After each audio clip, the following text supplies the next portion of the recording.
7 de la mañana con 45. Se le anunciábamos ya antes de irnos a la pausa. Nos acompaña en este espacio, como todos los martes, Augusto Chacón, director del Observatorio Ciudadano Jalisco. ¿Cómo vamos? Augusto, ¿cómo estás? Qué gusto saludarte y escucharte. Buenos días. Igualmente, Belén, buenos días. Buenos días a las y los televidentes y radioescuchas. Un futbolista mexicano cobró notoriedad nacional durante el Mundial de Rusia. Javier Hernández. Lo apodan el Chicharito. Esa fama, superpuesta a la fama que ya acarreaba, se debió a una frase que usó en una entrevista de televisión. Dijo, antes que iniciara el torneo futbolístico, para efectos de este comentario no tiene caso usar el énfasis que hizo con un término, que para conseguir cosas magníficas hay que soñar cosas magníficas. Se refería a soñar que la selección mexicana de fútbol fuera campeona del mundo. Y unos días después, el equipo ganó a Alemania y su receta cobró sentido. Corría la especie por todo el país. Podemos soñar que somos campeones mundiales. Aunque en verdad nos conformábamos con imaginar que pasábamos de la aduana en la que cada competición nos quedábamos.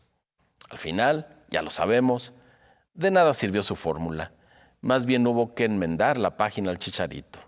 Sí, para conseguir cosas magníficas hay que soñarlas, pero al mismo tiempo hay que poner lo que hace falta. En el caso del fútbol, técnica, condición física, trabajo en grupo, disposición de ánimo y todo en cantidades directamente proporcionales a la magnitud del sueño. O sea, cada ingrediente debe ser asimismo magnífico. Digamos que como lección no estuvo mal esto que nos dejó el Mundial.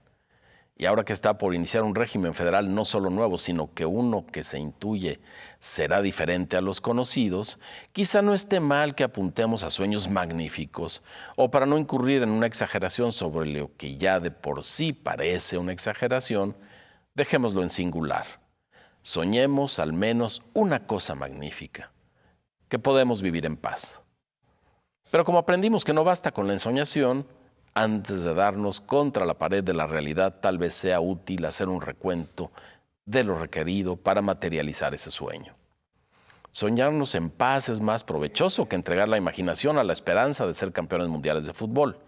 Por tanto, no es lo mismo decir ganemos el mundial que pongamos a la patria en paz. Respecto al primero, cualquiera, sin distingos de edad, de género, raza o condición social, podría diseñar un esquema para llegar al objetivo, incluso con costos y con una lista de los recursos necesarios, a pesar de que cada esquema sería debatible. Prácticamente todos estarían anclados en una realidad común. En cuanto a pacificar a México, el asunto no corre tan uniformemente. Cada región, en cada estado, tendrá su noción sobre la paz, sobre lo que la paz es. También en cada zona de las grandes áreas metropolitanas, y por lo que atañe a las estrategias, la diversidad es para pasmarse, desde los que añoran un estado militar hasta los que suponen que lo que necesitamos son campañas de valores morales.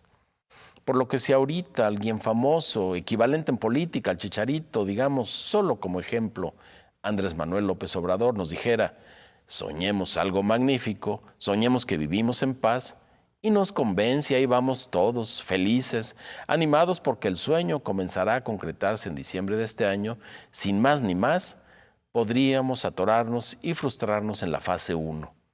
Pero listos y listas, como somos los habitantes de este país, ya supimos que para que el sueño se torne narración de sucesos verídicos, cotidianos y cotidianamente repetidos, debemos disponer elementos con similar talante, magníficos. Sin embargo, ¿qué de magnífico, como no sea la capacidad de soñar, tenemos a la mano para acceder a la paz?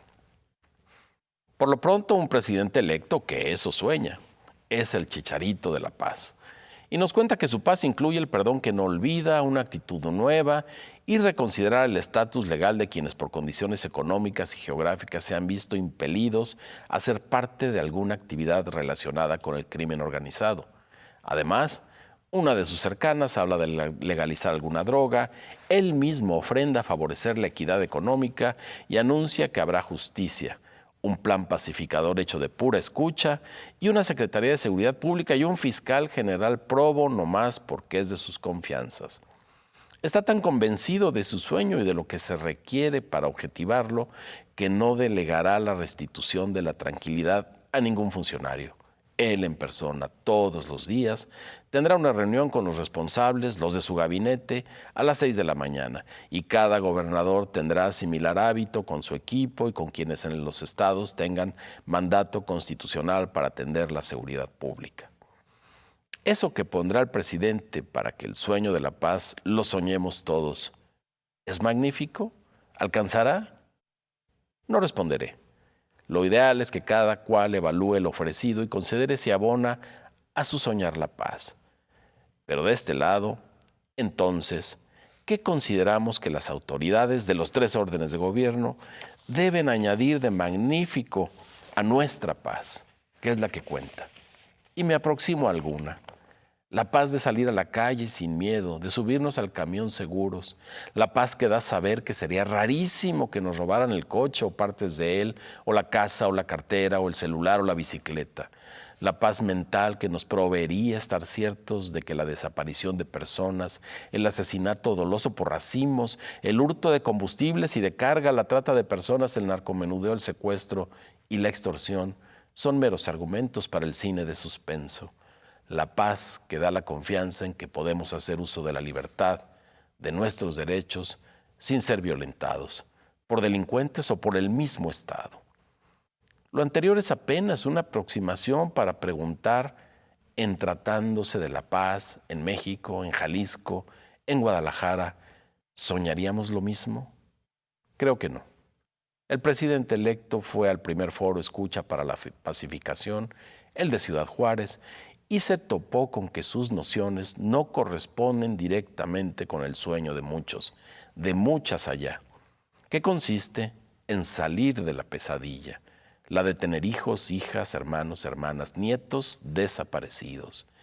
El perdón, la ofrecida justicia, refrendar que estamos ante una nueva era y confirmar que él como gobernante hará el trabajo que debe hacer, atender la emergencia, no fueron precisamente inductores de ningún sueño, y por lo airado de los reclamos lució más bien al revés. López Obrador se ha de haber quedado con el mensaje: bienvenido a nuestra congoja insomne e impermeable a ensueños ajenos y descontextualizados.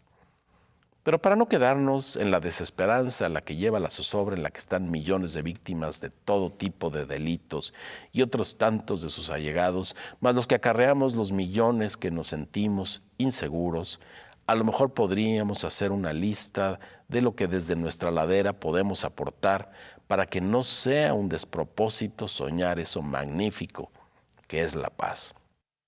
No está fácil, pero de entrada sería un logro estupendo que nos lo propusiéramos e iniciar tratando de responder. Para mí, la paz es para que el 1 de octubre, cuando uno de los foros Escucha para la Pacificación sea en Guadalajara, no nos tome desprevenidos, sin sueños por perseguir y mal habituallados de lo que cada quien debe hacer y exigir. Muchas gracias. Augusto, sin duda alguna, todo un tema este que acabas de tocar y sobre todo que no ha dejado de ser actual para Jalisco, que ha cobrado todavía mayor relevancia en las últimas semanas a propósito del hallazgo de cadáveres al interior de fincas abandonadas en el área metropolitana. Y por otra parte, el discurso de un próximo presidente que no ha quedado del todo claro ni definido.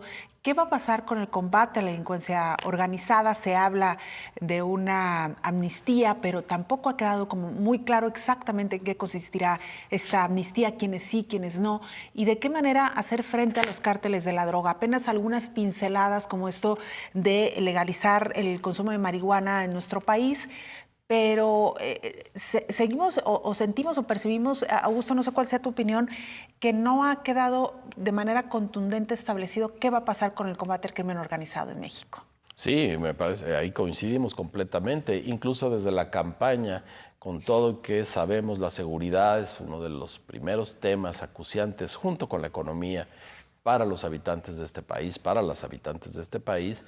Los candidatos y casi de cualquier orden de gobierno no fueron tan enfáticos como hubiéramos esperado.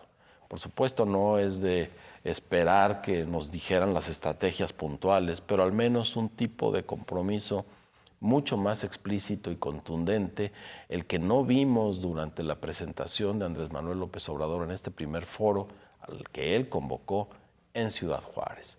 Todavía vaguedades del tipo de campaña, todavía ofrecimientos de lo que su persona puede aportar, pero sin esa contundencia que los mismos y las mismas presentes en el foro le exigían a gritos, interrumpiéndolo, como si no entendiera él ante quién está hablando, cuál es el calibre del dolor de esas personas que exigen que el Estado, representado por el gobierno federal, el estatal y los municipales, haga lo que tiene que hacer.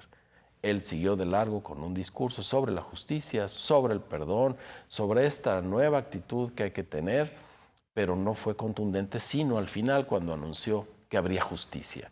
Y me parece que eso no basta, justo por como lo acabas de decir, para que digamos, sí, vamos en el camino correcto o al fin podemos atisbar una dosis de esa paz que nos ofrece.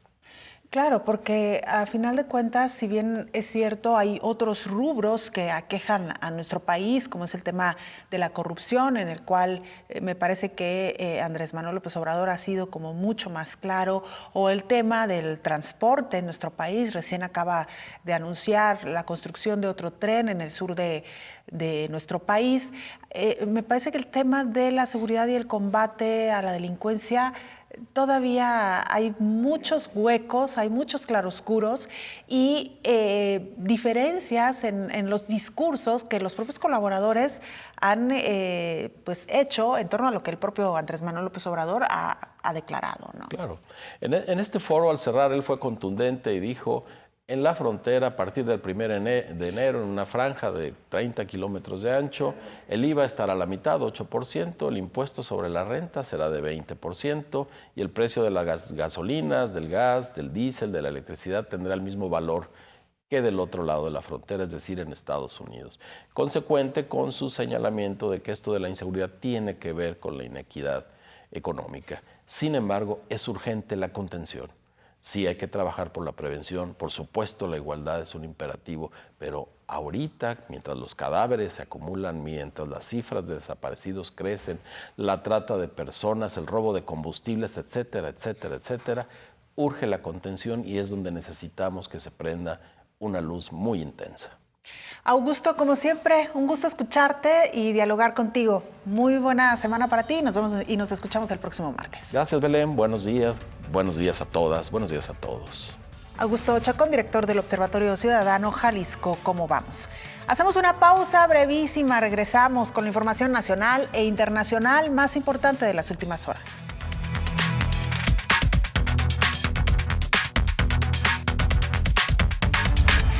Regresamos con